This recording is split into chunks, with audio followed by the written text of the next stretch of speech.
Your God feels about you. నీ పట్ల నీ తండ్రికి ఉండేటటువంటి హృదయం ఇది.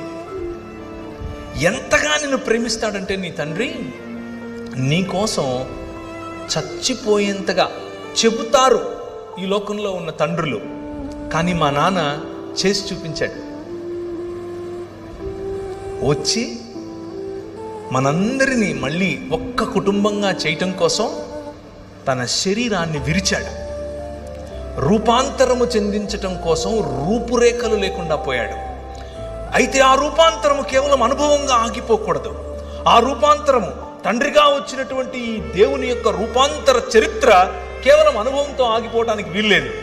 దానికి ఒక మనుగడ ఉండాలి, దానికి ఒక చరిత్ర ఉండాలి, దానికి ఒక భవిష్యత్తు ఉండాలి, ఎప్పటికీ సమసిపోయినటువంటి భవిష్యత్తు ఉండాలి.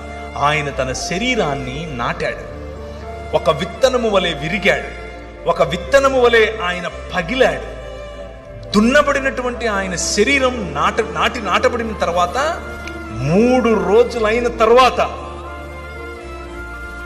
2 దినములైన తర్వాత 3వ దినమున యెహోవా సముఖమందు మనము జీవించినట్లు ఆయన మరణాన్ని చంపి తిరిగి లేచాడు. That is your father. మీ నాన్న అది. మీ నాయన మరణానికి లోనయ్యేవాడు కాదు. మీ నాయన మరణాన్ని చంపినవాడు, చంపి తిరిగి లేచి